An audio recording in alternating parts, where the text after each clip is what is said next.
Hey, you fish freaks. Welcome to the Kayak Fishing Obsessed podcast, episode number 124.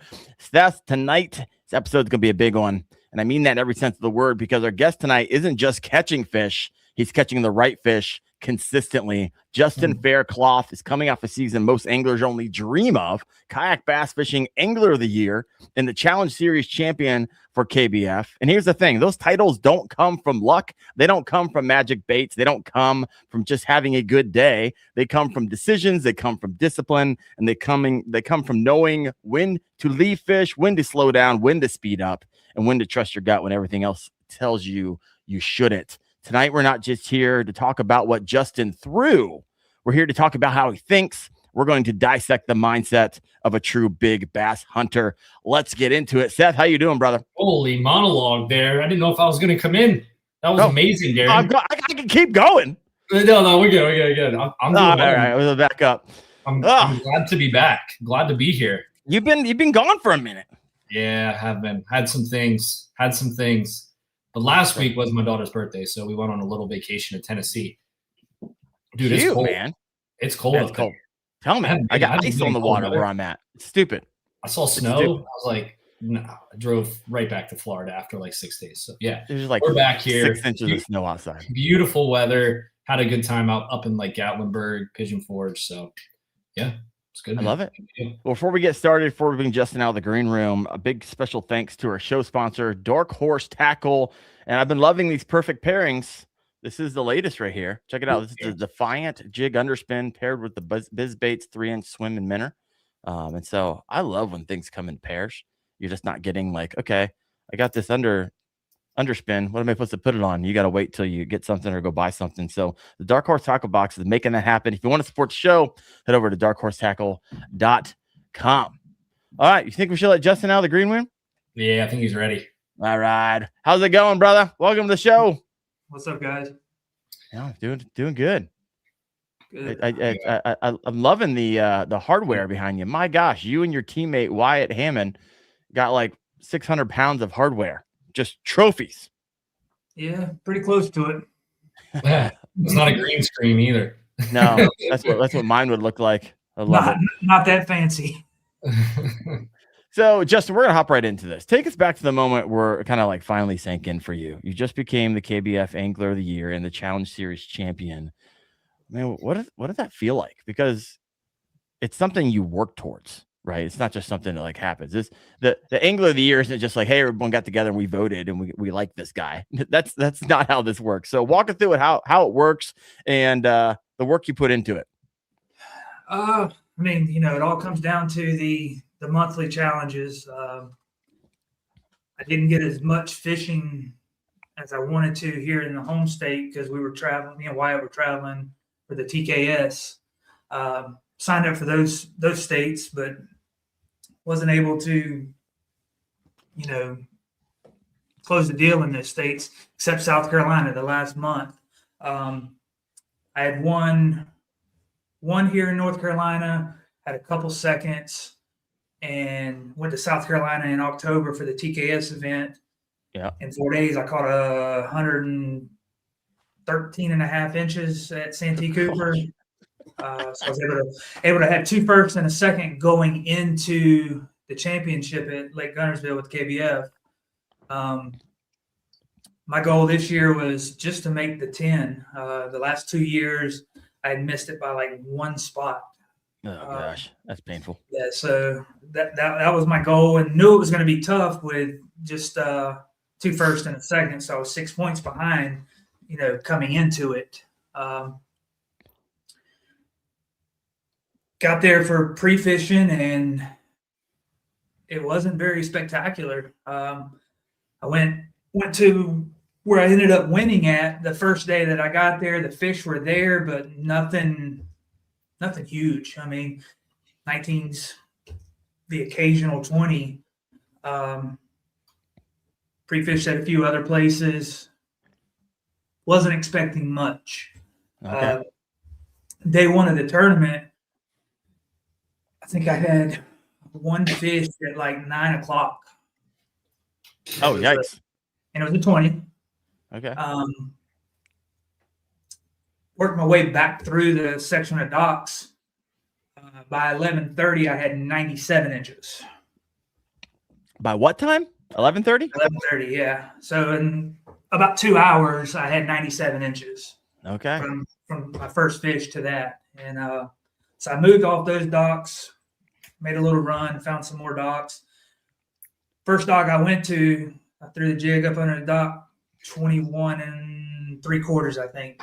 Okay. Went to the front of the dock, caught a 21. It's the magic dock. Yeah. Put me at like 101 inches or something like that. Yeah. And then 2 docks down from that, I caught a 20 3/4, and it's like 1 o'clock. So I just left. Had 103 1/4 inches on day 1 of the Challenge Series Championship. Nice. So I know your teammate is in the comment section over here, and we had him on the show not too long ago, Wyatt Hammond, and he was sharing a little bit about the jig magic that you guys were happened to be on that day. And you guys, you make your own jigs, don't you? Yeah. Oh, there they are. Is this something you're willing to talk about, or kind of one of those things you kind of have in your back pocket? Now, granted, you can tell everybody in the world about jigs. You still got to go out there and catch them. I mean, Wyatt's the one that turned me on to this. We were fishing Lake Murray earlier this year, and that's what he was catching them on. And I was like, man, I really want to learn how to fish a jig. I said, I don't know how. So he'd hand me a few here and there, and I started catching fish. And I think he got tired of giving them to me. So I was like, what do I need to order? So I ended up ordering everything. I do have a couple of variations. He kind of sticks to that one color. Skirt, I've got a couple of different ones. I use like a peanut butter and jelly version, and the same one that he uses. I think there's any magic to like the color or anything like that, or is it simply you're just putting it where it needs to go? How much weight are you putting into the actual jig, or does that jig and the color and the fact that you caught so many on them give you the confidence? Because I get that sometimes, right? I'll be throwing a chatterbait, I'll lose it, and I'm like, oh, this is like the same chatterbait. It's like kind of, but it's just a different variation of color, and you're like, you just don't feel it because it's what you've been catching them on. How much weight do you put on the color, or the fact that it's just that you handmade it, or what? And do you I know Wyatt, when he came on, he's like, hey, I only use one trailer as well. Do you throttle through or toggle through different trailers that you I only use the missile bait trailer. D-bomb? The D-bomb, yep. Okay. So you guys vary on that because he uses the power bait only, exclusively. All right. We got a question over here from the comment section. Silicone or living rubber when you make your own? Living rubber. All right. Yeah. And just so everybody knows, this credit, like I said, it goes out to Wyatt. This was his juice. brainchild. It's the juice. And the thing about Wyatt, I feel like he's like, we've had a conversation. He's like one of the most down to earth guys, and like you ask him, he'll tell you. So he'll tell you anything you want to know. So everything you want. I love it. As his teammate, does that drive you crazy every once in a while, or no? No, because I mean the good thing about it, you can tell somebody, while we're on the water, and they don't have these. Yeah, right. You can't go to the store and buy it. Yeah, So, I think when you tell people things anyway, on the water might be different because they can just go implement it. But in general, techniques, things that you do, like the masses will not implement those, whether it's a confidence thing or they don't fully understand. Like a small percentage will actually take that nugget, go out in the water, be like, I'm going to test this out, see if it works, and then keep testing it out until they catch a fish, and then get confidence, and then finally put it in their like repertoire of what they do. But it's always a small percentage, because I've given out juice on this. I don't know if people are doing it, but Darren has dropped some nuggets on here that I even told him before we started podcasting. I'm like, hey, I probably don't want to talk about this too much. Darren's like, yeah, Seth does this. I'm like, oh, well, hopefully no one implements that. It's all good. I don't. It's all good. I mean, me I don't coming, remember what these things are. Yeah, right. I'd apologize, but I don't remember. me coming from strictly basically throwing a chatterbait. I mean, I've been fortunate enough to win a lot of tournaments on a chatterbait, but picking up the jig has definitely been a game changer this year. It is wild to me, and as a content creator who rolls through a variety of different how-to videos on jigs and you name it, any type of technique out there. A lot of time when I do jig fishing videos, people are like, "Oh, I hear the same thing over and over again." They're like, "Oh, I've never caught a fish on a jig," and they're kind of like, I don't want anything to do with it. Like I tried it, it didn't work. I was like, my gosh, one, jig fishing is one of the most basic ways to fish. You're gonna start anywhere, right? Like start at one of your top 5. Learn those 5, and make sure jig fishing is one of them. When it finally clicked for me is when I started jig fishing. My gosh, the fish and the size of the fish that I'm catching with the jig is outperforming anything else that I've ever thrown in my entire life. It is absolutely wild. And so I freaking love it. There's nothing like a jig hook set. That is insanely addicting, is that big giant thump and that hook set on it. And just the sizable fish that you catch with a jig is wild. And it's wild to me. A lot of people don't even try it and they've given up on it, or they simply don't know how to do it. And so if you're thinking like, hey, what's my 2026 going to look like? And what are some of those unconfidence lures? If jig is in that arena or makes it in that list, make it your number 1 and figure that thing out. Trust me, you'll be thanking yourself all day. Yep. Seth, you big jig fisherman? So interestingly enough, back when I was on a boat back in 2016 through 21, when I did a bunch of boat tournaments and stuff, I used to make my own jigs. I have the do it mold mounts. I have the whole deal. I have the lead. I have a whole big bucket of all that stuff. Nice. My wife and I used to tie them, and it was good. And it used to be one of my confidence baits. But since I went to a kayak, it kind of fell off. Like I just don't throw a whole lot of jigs. You should. Yeah, it's not really. I don't even honestly. I think I might have one jig with me at all times. Like I just have one in there if I get a wild hair one day. But yeah, I don't even really toss jigs. I guess I utilize other baits in those same situations. Not that they're better or anything, but it's fallen off. Not that I didn't have success, because I had a bunch of success with jigs, but I don't know why I moved away from it. Maybe because I can't flip as easily. I don't know. Sitting down might be, but yeah. So it's kind of fallen off for me. So I watched some of Wyatt's stream last week. I'm like, I might have to. And you're doing some scope and stuff in there too. That was a good one. Got to learn some stuff last week. So yeah, it's kind of fallen off for me though.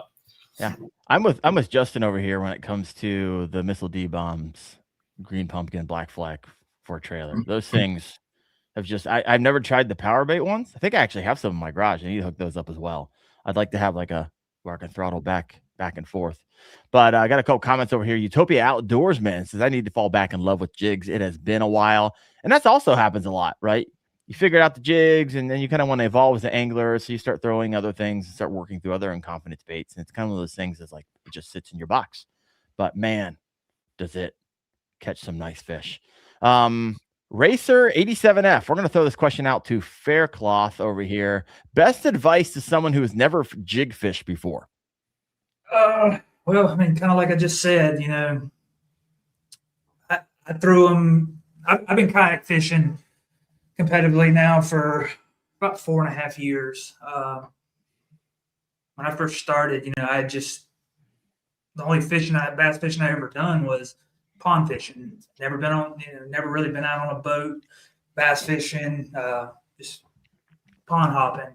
So we were throwing flukes and spinnerbaits. That's about all you threw in these ponds. Okay. So when I got my first kayak, I was just trying to replicate that, so I didn't know what a chatterbait was. I mean, I wasn't throwing Texas rigs, anything like that. Just started picking things up. And, I bought a few jigs and I throw them out there. Couldn't tell what was a bite, what wasn't a bite. So I just stopped throwing it. I mean, everything that it hit, I thought was a bite when I first started. If you've never thrown a jig, just pick it up and throw it till you catch a fish. And I promise you that first hit that you get, you're going to know it. You're going to know it. Just hold on. So, I mean, it's not one of those things you just throw a jig just anywhere, right? You're typically skipping these under docks, correct? I'm throwing them under docks. I'm throwing them on laydowns. I'm throwing them on stumps. Yeah, you're throwing them on cover. Yeah, 100%. But I mean, even still, like when we were at Nickajack, we were fishing offshore. There was grass, and we were throwing football jigs. Yep. So I mean, you really can throw it anywhere, and they bite it. No, I get that. I typically, if I'm in grass, I'm usually throwing a chatterbait. If I see structure, I'm usually picking out a jig for the most part. And so we got Edward Duffy over here. Thank you for talking about jigs tonight. I've been trying to learn about them, and I committed to use them in spring and summer. Really attacking on this thing. Racer says thank you. So what's your setup typically when you're throwing a jig? Like what's the weight? When do you throttle through your weights? What's the line you're typically using? Do you switch back and forth from fluoro to braid depending on where you're throwing? What's your rod look like? Kind of break that down for us, Justin. So when I'm skipping docks, I'm with these hand tied ones, I'm throwing a 1/2 ounce jig. Like this one here, the skirt's not cut, so it's got there we go. It's got more the long living rubber on it versus that one that's been trimmed down. So that 1/2 ounce, you're just able to get it up under there. It skips better. When I'm fishing docks, I'm throwing a 20-pound Red Label Seaguar. Okay. On my Cashin worm and jig rod, CK series, with a it's a loose reel. Can't remember which one it is. It's the red one, the 9-to-1 ratio or whatever.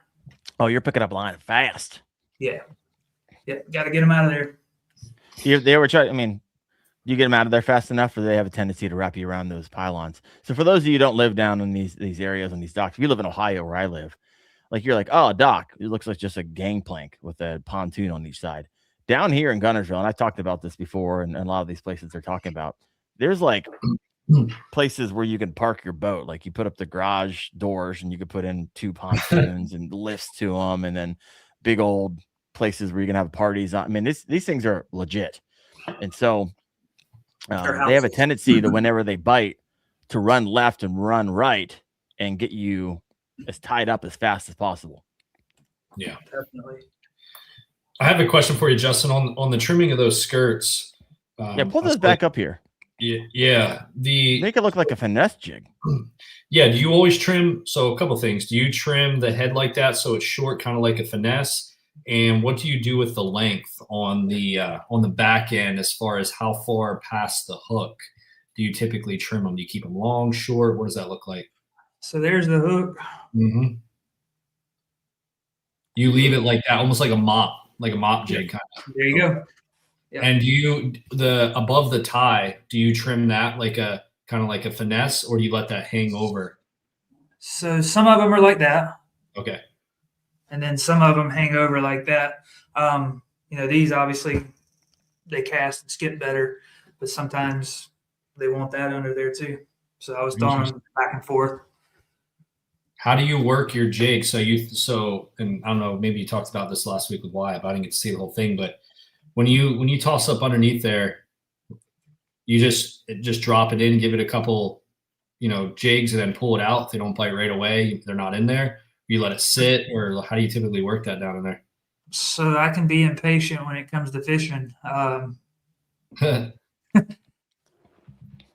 I'm throwing into the strike zone like that, either they're going to bite it or I'm going to throw it right back in there.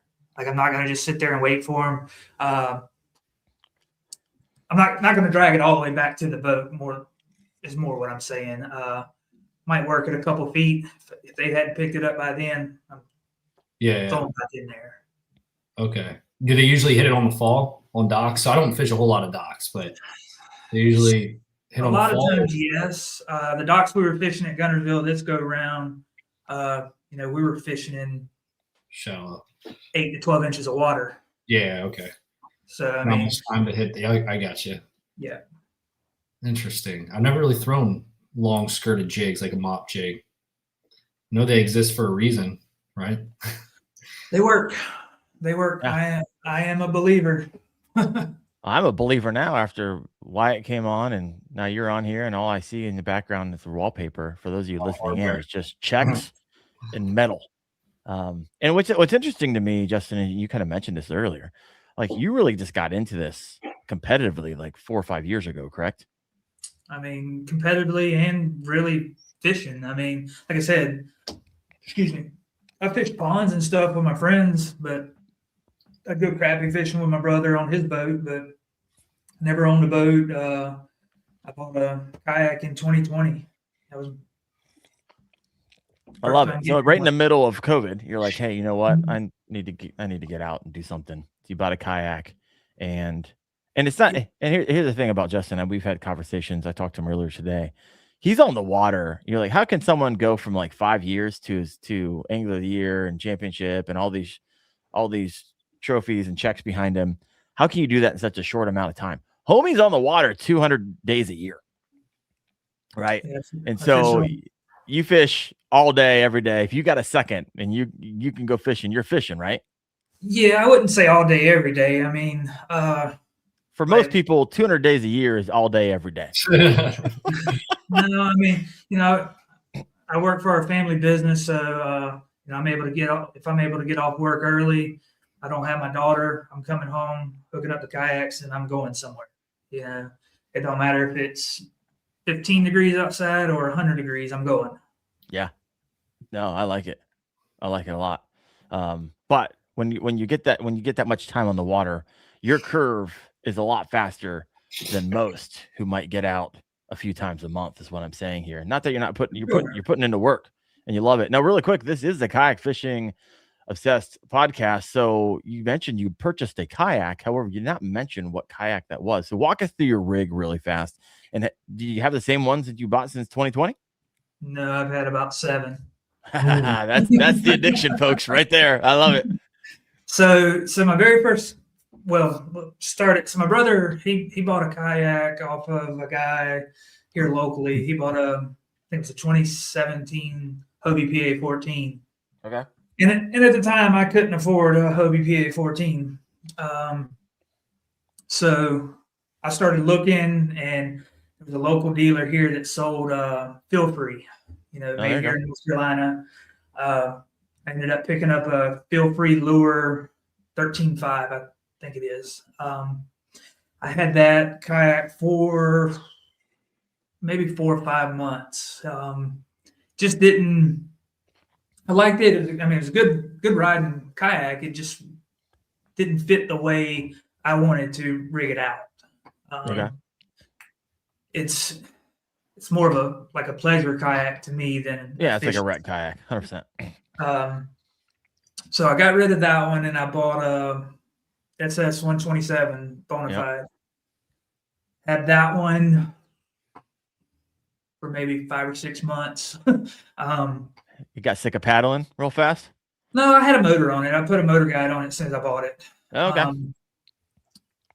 We had a tournament at Falls Lake, and it was on Father's Day weekend, and there was boats everywhere. Water started just pouring over the kayak. I was like, yeah, this kayak's not big enough for me. I'm not doing this anymore. A little beefier. Yeah. So I ended up getting a Jackson Big Rig, which I loved that kayak. It was laid out perfect, put the motor on the front. I think I had that one for about a year. When I had that one, ended up the front end of it cracked on me, so I was getting water in it. I ended up selling, trashed it, and somebody picked it up and fixed it, Found a Hobie PA 14 on Facebook. Okay. Gentleman down in, I think Raleigh had it. He bought 2 of them with a trailer from this old couple. Had never been used. There wasn't a scratch. Oh, gosh. That's what you hope for and dream of. Yeah, it had deck mat on it. I mean, it had everything you could think of. I got the kayak for pretty much half price Okay. from a new one. I think I paid like $2,400 for it. Money. Yeah. So I had that one, and then I had a Bonafide SS 107. Mm-hmm. That didn't stay around very long. And then I had you went the other way. Well, that was before the Got it. PA. Then I had a Hobie Outback. Then, my gosh, you're cruising through kayaks here. Now I've still got the PA 14, the 21, and then I've got a 25 Bonafide PWR. Okay.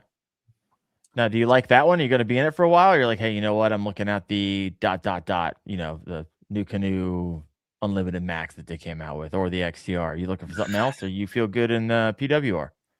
Well, I use that boat more for my small creeks and stuff like that. Again, I don't want to be out on big waters with that one. It's just my opinion. Yeah. All right.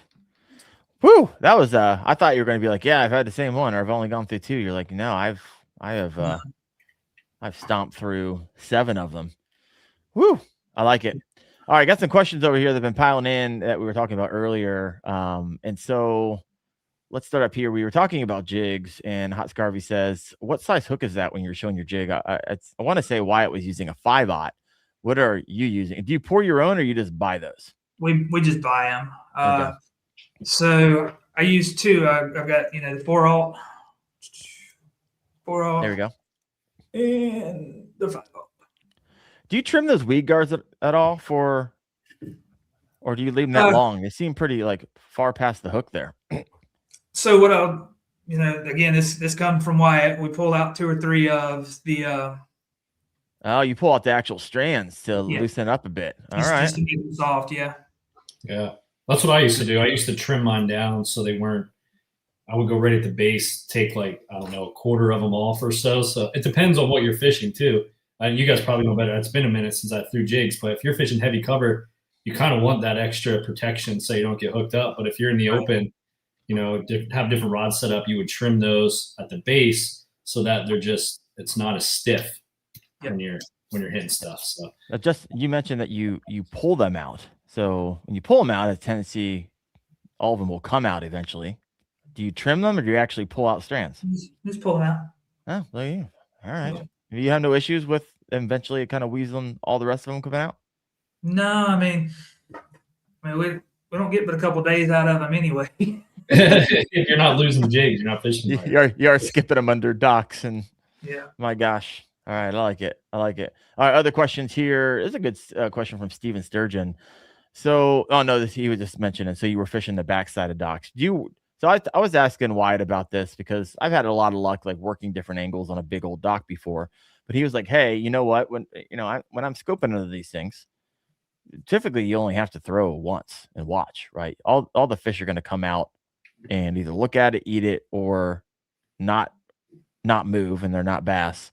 And so, are you someone who will throw multiple times, or are you one of those guys? And do you scope when you're skipping jigs under docks? No, when I'm around docks and shallow waters like that, most of the time the scope's not in the water. Got it. And the big reason I have live scope on my boat is because I like to crappie fish. Do I occasionally use it for bass? Yes. But the way I look at it is, we know how to fish. You know where the fish are usually going to be at. Why look at a screen? Hey. To get more pissed off. There you go. A lot of people tell me when they got into FFS and they spent a lifetime of fishing, and it just helped elevate a little bit more on how bass are actually interacting with their lures. And that was a big eye opener for a lot of individuals. They've learned a lot and they've heard a lot of people talk about it, but actually seeing it for themselves, oh, that's what they're talking about. Here's a question from Michael Bradley. Do you have a different approach when fishing floating docks? Must be something I come across those from time to time. Without the pylons, are fish going to get under there? So I run away from them. Not a big fan. No, I mean we don't have a lot of lakes around here like that. I mean we don't around my house. We don't have many lakes that have docks on them. Maybe 3 or 4 within an hour or so. Okay. So I mean, the only place I really fish docks are when I leave and go out of state. All right. Yeah, I mean, I don't have a ton of docks up here either. I come to think about it, it's usually just you're fishing laydowns. I guess there's some lakes around here. I got a question from Racer. Hey Darren, we only have like an hour and a half apart. I was just curious if any jig tips for Ohio, colors, weight. I usually use a 3/4 ounce jig up here in Ohio. Would be using usually peanut butter jelly jig, 5/0 with a Missile D-bomb, green pumpkin, black fleck trailer most of the time, right? And so I'm alternating that on cover and laydowns with a Yamatanuki. Like if they're not hitting a jig, I'll turn around and come right through, and I'll throw a softer fall, and so it's fluttering on the fall. And sometimes that just drives them crazy. But for an Ohio, I alternate and fish a Yamatanuki like I do a jig, and jig like I do a Yamatanuki, sometimes in the same place, and I'll get a reaction out of one or the other. But it's Ohio. I love it. Wham said, no, put that thing away. You're sharing too much. I'm just going up what he did last week. He gave away the juice. Like if you guys haven't listened to that podcast, you're like, oh, I missed last week. Sorry, Darren, I'm busy, Christmas, blah, blah, blah, blah, blah. You need to go back and listen to Wyatt Hammond's podcast, because that was a very, very good one. All right. So yeah, go ahead. No, go ahead. No, I was just gonna move on to the next question. So if it was contextualized, go ahead and ask away. 2 things. Do you move to like an ounce and a half in the wintertime for the ice? Me? Yeah, to punch through the ice. I hate you. I hate you. I hate you're you. saying ounce, I'm like, man, you got to go heavier than that to get through that ice up there this time of year. Oh my gosh. No, I just, and we'll probably get into it here. So I don't even want to go into my next question. So no, get into the next question. You'll segue. Preparation for your events. I know what Wyatt does because I listened to the podcast from last week. I know what I do in preparation for these like national events. Justin, what do you do to get ready, especially in bodies of water that you've never fished before? What does your preparation look like? I go out. I wouldn't say no history because I hadn't been there, but I just, kind of look and see what's similar to these places. When I get there, that reminds me of this lake or that lake, and just I don't fish hard. I just go out and look for those similarities from previous lakes that I've been to, maybe in the area, or if it reminds me of a lake from back home, and just to kind of see what's happening. I don't have the experience that some of these guys do, that fish most of these lakes in the Southeast. Do you do any like map study prior, or like YouTube study, Bassmaster, anything like that prior to heading out to these events, or do you kind of wait and see what it's like? No, and the reason being, like people ask me about pre-fishing, I really hate it because I can get there on Monday and the fish are doing this, but by Saturday they're doing something totally different, and I'm hard-headed, so I'll still be wanting to try to do what I did on Monday. Sure. So this is interesting because your teammate is Wyatt. Yeah. Right. So Wyatt is like, he has a completely different approach before you even throw a lure in the water. It's wildly different. He is all, and maybe that's why you're his teammate. You're like, hey, Wyatt, you do all that work, and then we'll come together and you tell me everything you learned. And there we go. You just saved yourself hundreds of hours. Oh my gosh. Well, like when we were at Nickajack for the TKS event, I'm just out looking, seeing what I can see and stuff, and I'm watching him. He's on this grass flat, and I'm talking about he's just running back and forth, and I leave and went somewhere else, and I come back, and he's still going. I'm like, is he still graphing that area? And I rode over there. He's like, yeah, man, I've been graphing this. But he found the fish. Yeah. Yeah. I guess hours just mowing the lawn. Contrasting. Yeah. Well, like I said, I think I said it in the podcast last week. He put in a work week of hours while we were there. Just scanning. Contrasting styles. Shows you can be successful doing either, right? You don't have to necessarily put those hours in. I mean, I kind of do what Wyatt does. I have Bassmaster on one of my computers while I'm working, and it will sit there. Like if I know I'm going to be fishing, like for Toledo Bend, for example, this past year, I knew I was fishing Toledo Bend. Bassmaster will be on Toledo Bend until I know every single thing about Toledo Bend that Bassmaster said over the course of 4 days. Just it'll be in my subconscious because it was the same time of year and everything, so I can kind of simulate those environmental factors. So I just play it all the time. So like I don't know, I'm a Bassmaster watcher like Wyatt.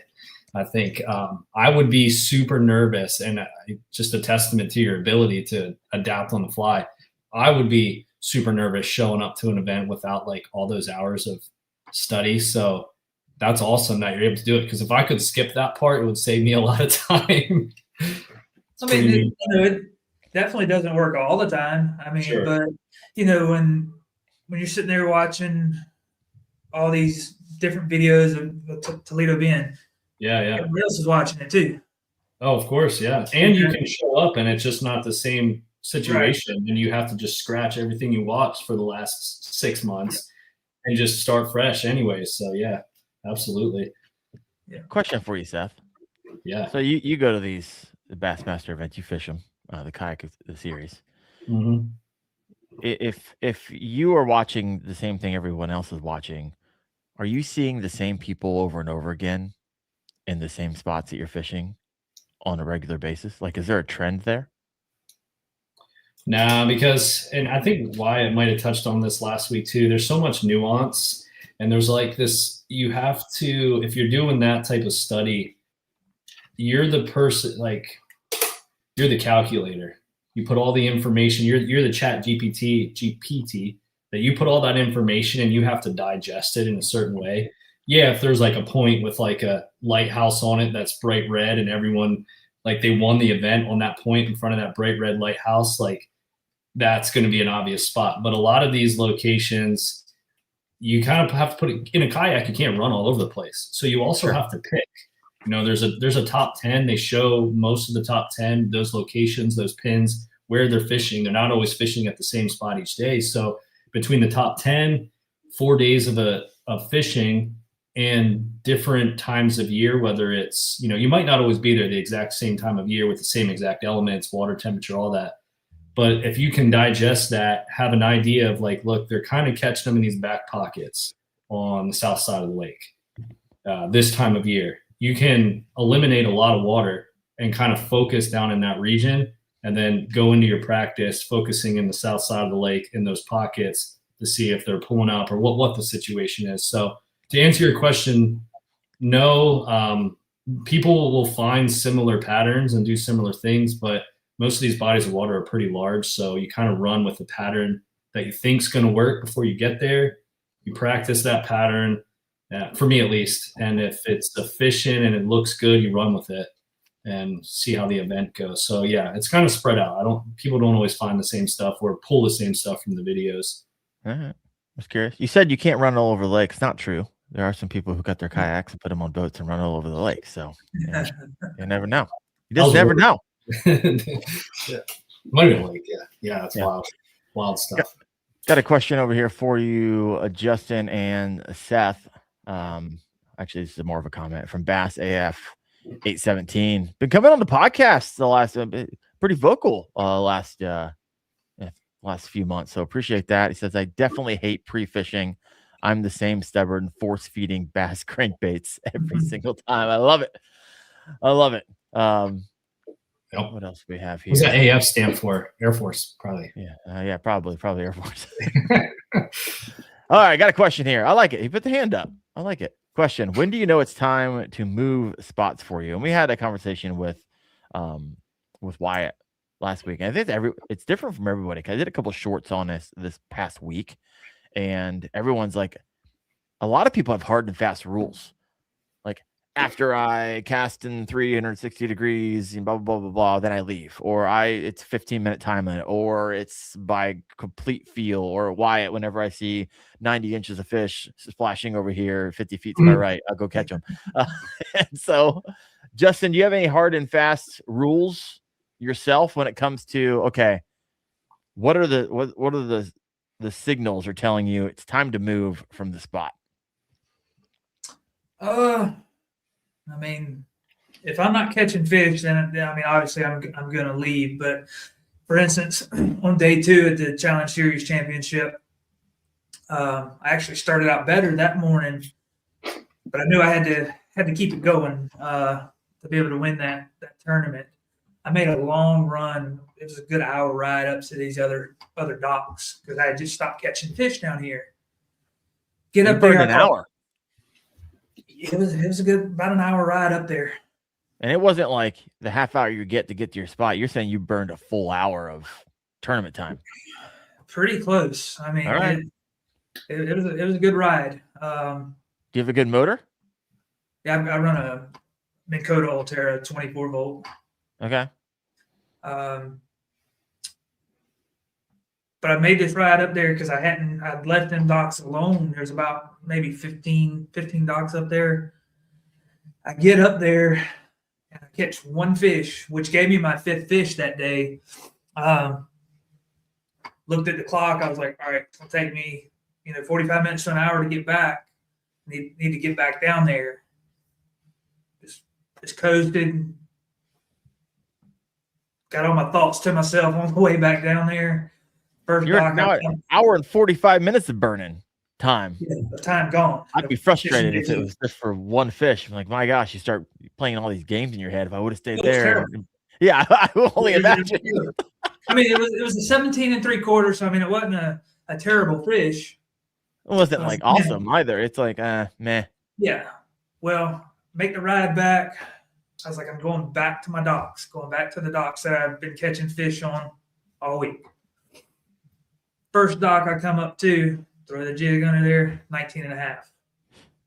I was like, really? I just wasted 2 hours to get back down here. 1/4, right. Then get to the next dock, catch another upgrade. So I think I ended up on day 2 with, I think, 94 inches. Okay. Something like that, 93, 94 inches on day 2. But yeah, it's more, if I'm in an area where I know there's fish, I'm going to beat it like a dead dog. Yeah. Yeah, mine's kind of similar in some ways. Mine's based off practice for the most part, and then there's adjustments during the event. If I have a practice where I have like a couple good like A spots, I got a B spot, I got a C spot, I feel pretty good about my options that are all relatively close, and I can get to them all relatively quick. I'll be quicker to jump to my other areas.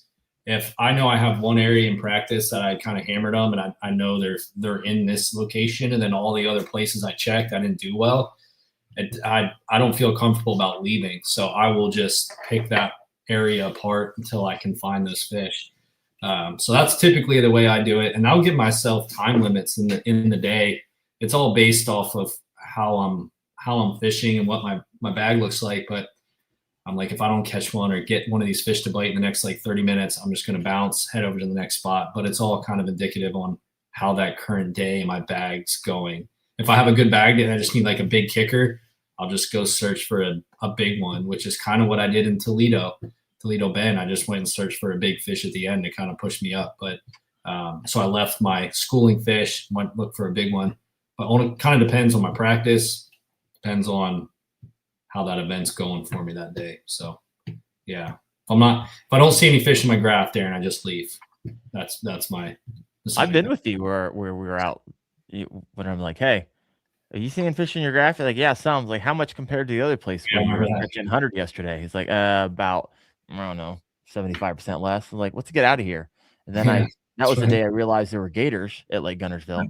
So I rolled by one. I'm like, what in the world? Didn't even know this. And then we left that spot and then went and caught a bunch of fish. We did catch a crap ton of fish. I mean, they were all schooling, so it was a whole lot of fun. But I guess that kind of segues into the question I have for both of you. So let's separate this out, right? How different is your brain when you're in your big bass hunting versus grinding a limit first, right? And so when you're going to do a tournament, are you thinking, okay, first I just want to get a limit, I don't care what it is, and then you start going upgrade? Or do you enter into the competition saying, I'm going big or just going home, right? I'm going big bass hunting because it's kind of a different way of fishing. And Definitely. if I only get 4 out of 5, then I rolled the dice and that's how it came out. No, definitely for me is getting a limit first. Once that fifth fish is on the board, it's like the stress level just drops. Yeah, that's the biggest factor in kayak fishing. 4 fish in a boat tournament is not a huge deal. 4 fish in a kayak tournament is a massive deal. Like, unless you have like 4 22s or something. 5 fish. I didn't mean to cut you off there, Justin. I was just saying, no, you're good. Yeah, 4 fish. Yeah, you definitely need to get a limit. That's exactly right.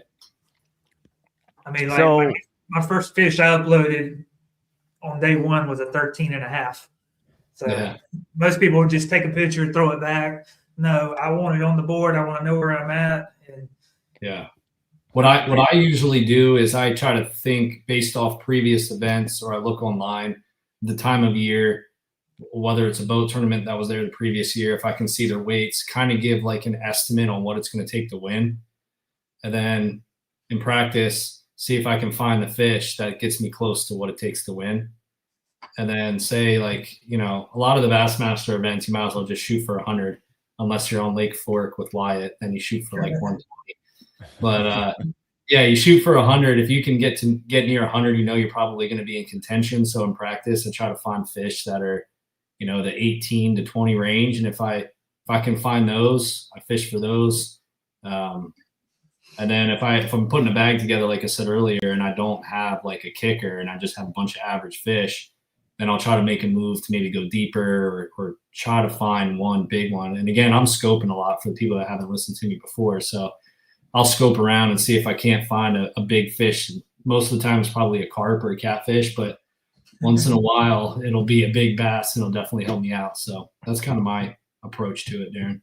I guess that's kind of the question I'm asking as well. When you're saying, let's say you each got 5, right? You got a couple nice ones, couple 20s, 19 and 17 and an 18. So what goes through your mind then where you're like, okay, I got my limit. Now I need to start hunting giants. Now, Seth, you just touched on that, right? You're going to go searching for roamers, those big bass out there, and you're on a scope for them. Justin, you don't scope a whole lot. And so what goes through your mind? You're like, okay, I need to start targeting kickers to upgrade. Is it location? Is it lure? Is it timing? Is it patience? What is it? A little bit all of that. When you're scrounging to get that limit, you're fishing faster. You're not getting the cast where you need them to be. You got so much stuff going on. You're overthinking. Missing fish, doing dumb things. Once you get that limit, everything just slows down, calms down, and you take your time. With me, that's how it goes for me. Did you change up your tactics at all? You're like, hey, I'm still just gonna. Is the primary way you like fishing jig fishing?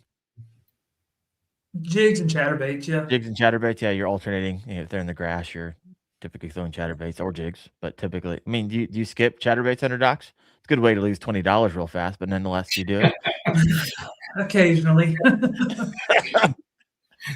It's always one of those things like, there goes 25. Dang it. There it goes. Crazy. See if we can get it I lost 5 or 6 while we were down there. Oh, it's like $120 just gonzy. How much? You can pay $10 a piece. Say what now? Buy them straight from Japan. You get them for $10 a piece. Ooh, what's that juice? I'll send you that link. You want to talk about it, or you want to keep that in your back pocket? This is just the evergreen, the tungsten evergreen, which is the same thing, same place that Z-Man orders theirs from. Okay. Pretty much. Is it essentially the same thing? Yeah, I mean, from my understanding, it's the original jackhammer. Everyone's like, Let's go to this computer over here. Same factory. Oh, stand by. I'll stand by. I'll wait for that. You saved everybody. Everyone's like bated breath over here. So this is what I won at Santee Cooper last year with KBF. So this is they call this one the bluegill. Let's see. I'm trying to. Oh, there you go, right there. So I mean, it's literally the jackhammer. Yeah, that looks like the jackhammer. But it's instead of it saying Z-Man on it, it says Evergreen. Because if you look at your jackhammer in the top right corner, it says Evergreen on it. So when you put those side by side, it's the same thing. It's the same thing. That's wild. Whoo! Come on. If you've waited 54 minutes on this podcast and you just heard that might be the most beautiful thing you've ever heard. So like I order from them like once a year. How much is a jackhammer? I hadn't bought one in 20 a year. They're like $20-something now, right? Yeah, depending where you buy them. Yep. So I ordered 30 of these back in October, I think. Right before we went to Santee Cooper, I ordered 30 of them. The shipping and the tariffs, I paid $320 for 30 of them. Yeah. I see some of them online are like $9, $8. Yeah. Like you can get the baby jacks on that website, everything. They are the ones who make it. Z-Man might not like that, but that's what it is. Hot dang. All right. Well, I gotta come down from that a little bit. I'll be looking forward to that. Looking forward to that link. All right. Here I got a question over here in the comments. A lot of questions over here. All right. So here's a scenario from Michael Bradley 25. Half hour left in the tournament. You need that fifth fish jig bite in the you need that fifth fish. Jig bites died. What are you throwing? Man, I can't Tantrums. talk. Oh my gosh. Tantrums. Yeah. Right. Probably going to pick up. I mean, it just depends where we're fishing at too. I mean, but more than likely, probably going to pick up a chatterbait. More than likely. Is there anything else that you throttle between the jig and the chatterbait, or you're like, hey, I can cover most everything I like to fish between those two? So after fishing with Wyatt this year, I think me and you discussed this before. I used to always overthink it. I'd take 10 rods with me and all right, I'm going to need this, I'm going to need that. And after fishing with him, it just taught me how to simplify things. I mean, at Santee Cooper, I had 4 rods, 2 jig rods and 2 chatterbait rods. That was it. I mean, I've come to the conclusion if I can't catch them on them, probably not going to catch them. Yeah. I'm similar. Yeah. Say what? I'm similar. It's not jigs and chatterbaits, but yeah, I'm similar. I have different presentations. One on the bottom, couple middle. It's like 2 on the bottom. But it just depends where the fish are at. But I use the same type baits, just like you use the chatterbaits and jigs, and Wyatt use jigs all the time. I use the same baits all the time. I don't really change it up and do anything fancy or new. If they're not biting the baits that I'm throwing right in front of their faces, they probably aren't going to get caught. I mean, I'll change it up sometimes to see if they want something different. But yeah, I'm similar. The events that I do well in practice and I have it dialed in, I'll really only take a couple rods, and I'll tie on the same bait on a couple rods just in case I cast it in the wind one time, so I just throw it in the back, get a different one. But you can tell, like, if you're on them, this is my opinion. When I see someone with 12 rods in an event, unless they're fishing like top water and then going out doing something else, but when I see 12 rods all stacked up, I'm like, that person is not like on a bite. They're trying to figure things out. But if they just have a few rods, and they typically do, I'm like, that person's probably dialed in. If they just got a minnow tied on, they're going out deep, they're probably on some fish, or they just got a couple baits, they probably know what they're doing. So it's usually my little rule of thumb when I'm just peeking around prior to blast off, see who has less rods on their back of their kayak there. Yeah, no, I hear you. Then you follow them. You just follow those people. 100%. Oh, that guy has one rod on tournament morning. You might know something. Steven said, Darren, didn't you have like 5 chatterbaits tied on one morning? I did. That was tournament morning. I figured it out. I had 7 rods on my kayak. However, 5 or 6 of them were just different variations of chatterbaits, from big blades to baby jacks to jackhammers and different colors. So I didn't have to keep retying. So worked for me. All right, other questions here. If you got a question for Justin or Seth, go ahead and throw that in the comment section. Well, no, I don't. No, I don't. I don't throw a Senko. I throw a reg stick. That's what I throw. There you go. But I throw a stick worm if I need a fifth bite. I throw something super basic, flutter it down in somewhere where a 12-inch bass will bite it, and hope for the best. That's what I do. If I can't get a fifth fish, I will just go super simple. Yeah. No, so I guess it's Hots Carvey. He asked, said, how are you fishing differently to get your limit? Are you throwing something other than a jig to start? So at Guntersville, since we're talking about that, my jig bite didn't start until the sun got up. So in the mornings, what I was doing is I was hitting the front of the docks with a chatterbait. I'd run the front edge of the dock by the boat slip, just the front right there. And they were smashing the chatterbaits. As soon as that sun would peek out, it was like they just darted straight under the docks, and then you stayed there. Yeah, Wyatt was talking about as the sun was coming up, they were following the gangplanks out to the to the main section of the docks there. Yep. Fascinating. And they were deep inside those docks. Yeah, you have to really skip it, right? You can't just throw it there. And some of these if you're a fish a lot of these southern docks, a lot of these dock owners don't want you fishing them. Yeah. Their house. Yes. And so they don't want you fishing there. They're putting down grates, they're putting down wood, they're dropping their boats all the way for like an inch from the water. They don't want you fishing in there, which I don't know about you, Justin, or you, Seth. Anytime I see that, if you give me a hole, all it's got to be is that big, and I'm going for it. And you miss, and you hit the 10. It's like, ding. Hey, you know what? You shouldn't have put a gate on your dock. I don't know what to tell you. You shoved your private property into my public water, and so the bass are under there, and I'm going after them. But let me go. I got some questions over here. If you got a question, go ahead and throw that in there. Where's the question I had for you? So what's the internal conversation going in both your head? I don't do a lot of tournament fishing. It's one of those things like, okay, I can easily see myself getting into it. However, I have content to create. And so that's kind of like where all my extra time goes and my hundreds of hours of Bassmaster goes. So I just don't tournament fish. However, when I have done it, I specifically remember this moment while I'm fishing. What's the internal conversation going on when you're behind early? Are you someone who watches the leaderboard, or you're like, I don't even look at that thing? Guilty. You look at what is the mental game you're playing with yourself? It sounds like you're uploading every fish and you're watching it like a hawk. Yeah, I usually keep an eye on it. Is that good for your mental stability throughout the day, or bad?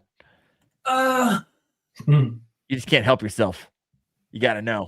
Probably both. I mean, like I was watching Wyatt on day 2 of the championship or the Challenge Series championship, and I'm like, he's getting close. Then he passed me at one point, and I called those 2 upgrades. Then I think we had like 2 hours left, so I'm stressed. Soon as the clock hit whatever time it was, I called him. I was like, "How many fish you holding?" He was like, "None." I was like, "Oh my god." Yeah. My internal monologue or discussions I have with myself is typically based on how I'm performing compared to my expectations. So depending on my practice, if I think I'm on them, if I think I can do 100 inches or 90 inches, how is day one going for me based on those expectations. So I don't really pay attention to what everyone else is catching early, depending on the event. Once I'm meeting my expectations. So, if I think my floor is about 80 inches, my ceiling's like 95 in practice. Let's just say that, for example. And I'm sitting, I catch some fish. I'm sitting at like 85. I'm like, all right, I'm not doing as well as I wanted to. Let's see what the rest of the field's doing. Then I'll go in and kind of see, midday where everyone else is at. And sometimes, surprisingly, if I'm not fishing as well as I thought I would or catching the fish, so a lot of times, especially in Florida on the lakes, when we have like 40 or 50 anglers, it's like lake wide that people aren't doing that well. Where I thought like 90 some inches would win, I go and look and I'm like, my 85's in the lead right now. I'm like, that is crazy. Like, so you get the complete opposite. You get a boost of like, holy smokes. Like, I didn't think I was going to have a chance to win this with this amount. Now I do. So I just got to keep catching them. And then I'll check like Dale Hollow this past year. I lost that one by a 1/4 inch. And I was just catching them back to back and just getting closer and closer to the top.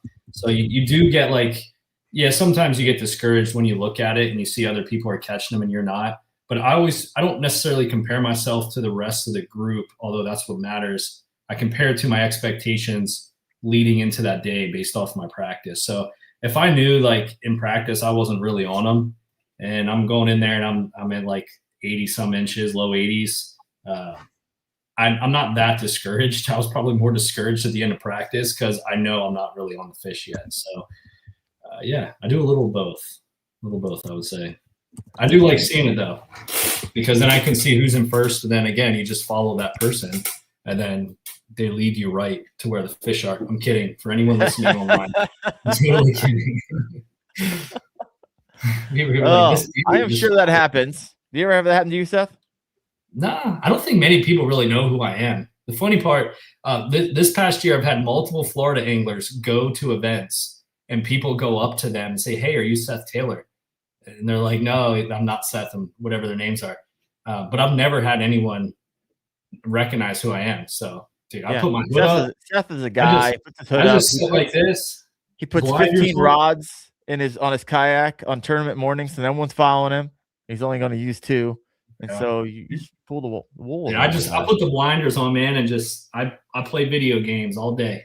You have your 19-inch screen right there in front of you. Yeah, pretty much. I love it. All right. It's 1:05. I got an hour and 5. I like it. We got 47 live right now. If you help me out, hit that like button wherever you're at, whether you're over on Justin's page or my Facebook page or YouTube, wherever you're at. Would love that. Help to give this some extra yardage after it's all said and done. I have a question over here from Bass AF 817. He says, on a river, what do you look for? I love seeing beaver dams. They always seem to be hold good sized bass around them. Seth, you don't do a lot of river fishing, do you? There's some rivers down here. I mean, I grew up on the Susquehanna River. Sure, but I mean like recently in the last 5 years. No, I mean there's some of these rivers, man, there's so much boat traffic and stuff. But no, I don't do a whole lot of river fishing anymore. How about you, Justin? We don't really have much. We got a lot of creeks around here. There you go. The creeks, but no. Yeah, I love river fishing. I started getting it toward the end of last season. We got some bunch of small bass around here, and bass. When what I look for is I don't think I've ever caught a good size smallmouth not off structure, right? Not off a lay down instead of a cover.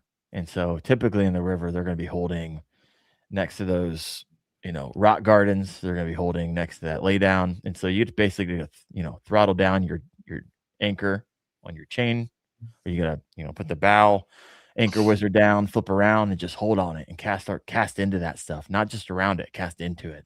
And that's a lot of times where I'm able to pick up some nice size smallies. Mm-hmm. All right. And we went from lakes to rivers, but man. All right. What's I got one. Do you use a net, Justin? Mm-hmm. Are you a net guy? A net, no net? Yeah, I use a net. Use a net? Okay. Mm-hmm. Just curious. Darren's a net guy too. Sometimes I'm not. No? In tournament settings when you have to catch the fish. Not where it makes better content if it flies off. No, I've caught I've guess I've forgotten my net on tournament days. I've caught one of the biggest fish in my life. And so it's one of those things I'm comfortable either way. Yeah, because I'm you started without a net, I right? start without a net. Yeah. I feel wildly comfortable just lipping the thing and working it. Yep. However, also I was like, okay, if I know I don't hook like hooks, a lot of times this happens on chatterbaits. I know I don't get a hook set. And so I know it's just pinned, but it's not past the barb. And so like, all right, I gotta horse this thing, which I have no problem because I have the line weight on it where I can horse it. And so that's where I'm breaking out the net because I know I don't have it good and I want to get it in the net as fast as possible because it's going to throw me. And if I play this thing, then I'm going to lose this thing. And so that's why I like having a net on tournaments so I can just force them in. I forgot, not that I forgot. I didn't use a net on Dale Hollow for all the smallmouth. And I lipped every single one of those bad boys. Oh man. I'll never do that again. I'll never fish those big smallmouth without a net, man. It was so stressful doing figure eights for like 5 minutes for them just to calm down. To calm down, yeah. Just so I could go just try to shove my thumb like right in their tiny little mouth without hitting the hook that's right there. Gosh, man. But yeah, that was I have some questions here. All right, we got a variety of questions we'll end the show on with. What's something small you think that most anglers overlook, Justin? Say that again. What's something small that you think most anglers overlook? Right? You're like, oh man, this is a massive advantage for me. I do it. However, I don't see a lot of anglers doing it. That's a good question. I'll let me think about that one. Seth, you can answer it too if you have it, or we can circle back to it. I don't know. All right, think about that. If you want to answer it. There's a couple different things. I mean, for me, I think simplifying. I don't know if that's small. That might be more difficult for a lot of folks. Justin kind of touched on it. That's what I was thinking. I was thinking the overthinking part of it. Yeah, like simplifying your approach to baits that you know work and hitting different parts of the water column and fishing in areas that have fish, not like dead water. And I think simplifying my approach, not the preparation for me, I'm a little bit different, but simplifying my approach on the water as to what I'm throwing. It's always kind of the same baits all the time. It's not like the new bait of the year type deal. But that's I can see psychologically, while like, okay, I haven't found them in pre-fishing, and so I don't want to go out there without the arsenal. But having the arsenal may not be wildly helpful. Maybe what would be wildly helpful is just take out your 3 confidence baits and just work those all day long. So I could see that. I could see why people would take out a lot on that day. What makes an angler dangerous in a tournament, in your opinion? What have you seen? Where'd y'all come up with these questions at? I got more.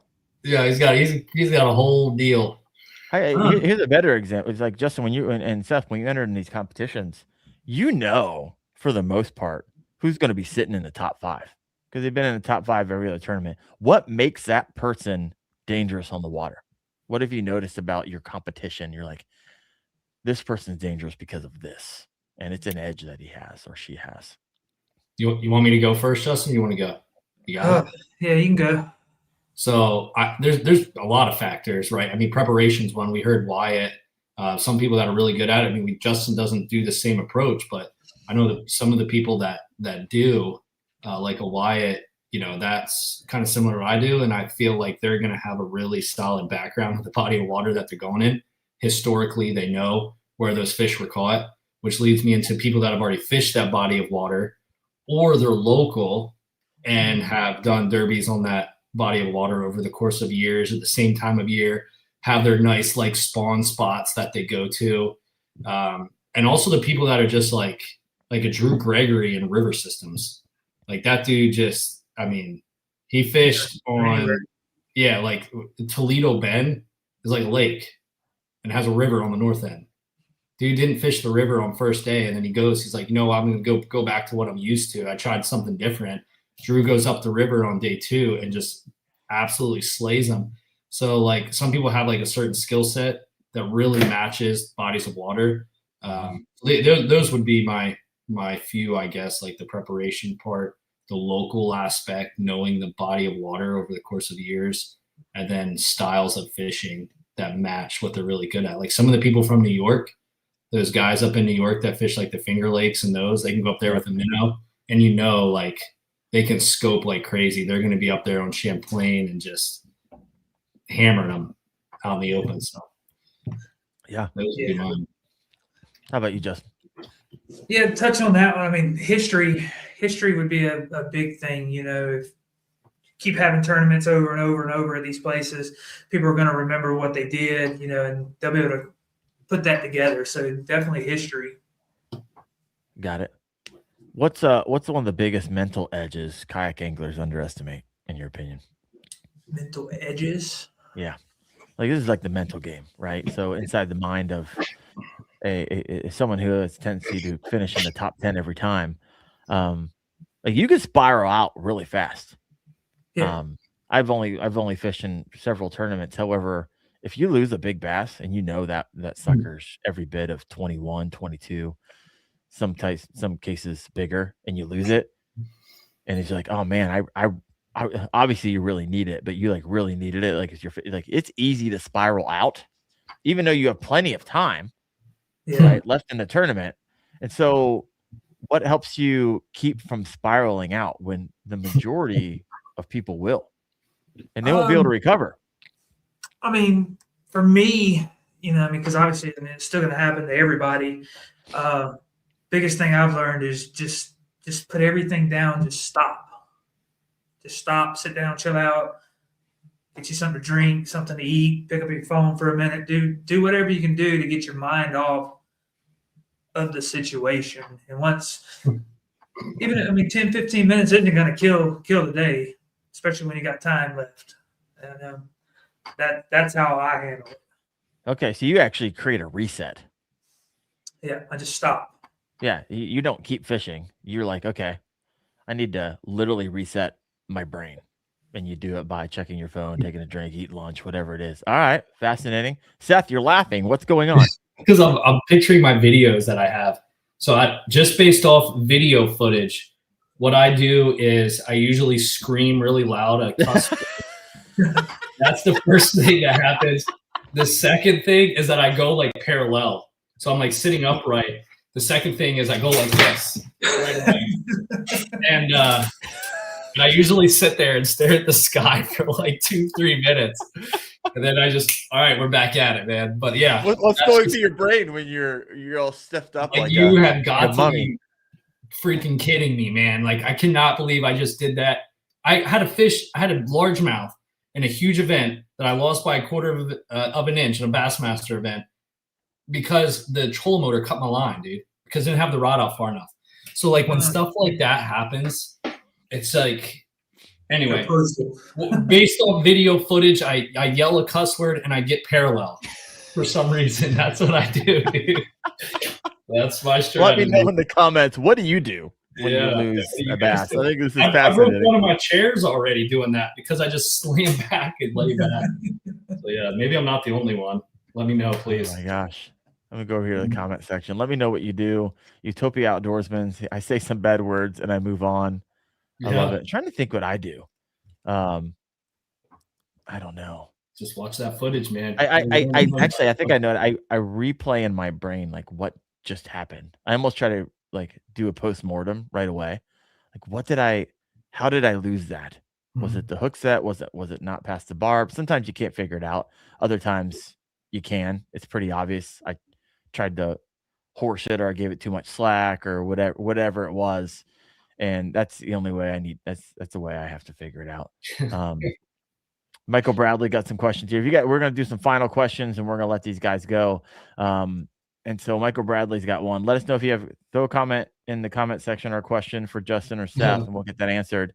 Oh my gosh, here's one from Bass, AF 817. I didn't measure a fish because I thought it wouldn't help me, and I lost it by that length. Oh, Wyatt too. Oh, having a Wyatt? Oh man! All right, tell us the story. 10 last year. Tell us, like, what was it? Do you know the story well, or you just remember that it happened? So something about it was a 21.5 or 21 3/4, or along those nature. He was a 1/4 inch off of it. he thought he didn't need it, but it was actually a 1/4 inch bigger, which would have tied him for first place in the 10. I have a painful. That is so painful. I have a painful. That's pretty painful. I know Seth has one too.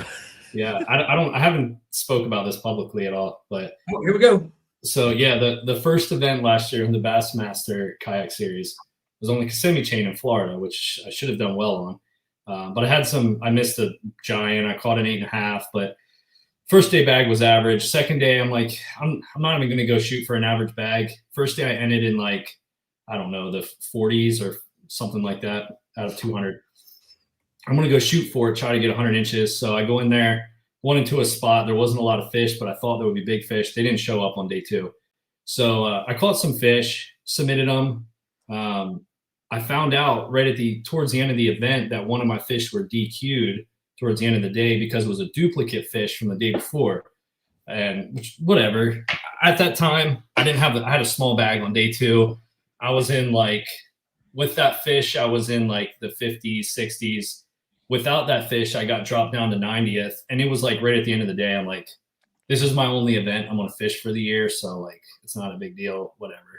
I didn't even upload another fish. I just kept my spot. Like it was the only Bassmaster Kayak Series event I was going to do for the National Trail. Well, that changed. I went and fished Dale Hollow. So I ended up with 9 fish and 90th place instead of like the 50th, 60th. Because I had another fish I could have uploaded. I didn't care. I was kind of annoyed for the day. Went to Dale Hollow, got 2nd. Went to Toledo Bend, got 5th.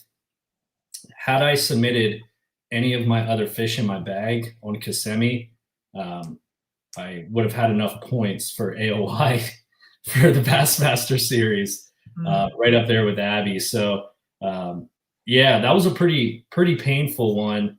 Abby's an awesome fisher. He did amazing that year. He was in the top for all those events. But because I didn't submit that fish, yeah. How long was it? Do you remember? Well, I had a couple in there that were like in the 15, 16 inch range, but the one that got DQ'd was like a 16.5 or something. So it would have ticked me up around 30 spots, and those 30 spots isn't 30 points. Some of those are worth 3, some are worth 2, depending on the point structure. So it was around like 60 to 70 points, which is what I needed for, to jump me up into AOI first place. So here's the question. Yeah. How much was Bassmaster paying out for Angler of the Year? It was $6,000. And then you get all the articles on Bassmaster and you get whatever, it is what it is. Yeah. Oh, it's so painful, Seth. Yeah. All because I had 9 fish on a Florida body of water. And you had a couple. You're just pissed off of the day. Yeah, because in the moment, I didn't know I was going to fish anymore, and I decided, you know what, I'm going to fish some national ones, and yeah. So it was a blessing. You learn on stuff like that. You just submit your fish, always double check, make sure you submit the right length, make sure their mouths are closed. Don't be grumpy at the end of the day and be like, screw it, I'm not uploading any more fish that day, and you won't lose yourself $6,000. Lessons learned, man. Ooh, I'm glad I'm learning it through you. Let's put it that way. Yeah. Gosh, that is so painful. Yeah. Whew. Someone said, you see that one there at the bottom, Bass? Yeah, Bass said I about threw myself into the water after the announcements. I mean, it's kind of, for you, Seth, it's like, okay, you were never planning on fishing more Bassmasters, so I get it. However, for others, I'm sure if you made that mistake, it was simply just because, 8 hours, however long these tournaments are, it's a long time to stay mentally focused and on the entire time, right? Yeah. You would think it's like, oh, it's easy after fishing. To stay focused and stay on and for that amount of time, nonstop. I get where people lapse and make mistakes. So he says he measures everything now, even the tree pounders. Oh, I love it. Well, folks, that's going to wrap up our show. Justin, I appreciate you. Congratulations on a freaking awesome 2025. Look forward to what 2026 is going to hold for you. And Seth, you as well. And so appreciate you guys, and a special shout out, of course, to Dark Horse Tackle, the sponsor of the show. Appreciate them, what they do for the show, how they support it. So if you want to support the show, head over to darkhorsetackle.com. Check out their boxes, check out their a la carte area on their website as well. But I don't have a guest next week or the next 2 weeks going into Christmas. And so I guess I need to get some work done. So if you guys have anybody here like, hey, I would love to see them on the KFO show and I haven't had them on yet, go ahead and throw that in the comment section. I'll circle back and check that out. But hopefully I will see all y'all next Tuesday night, 8:30 p.m. Eastern on the Kayak Fishing Obsessed podcast. You guys have a good one.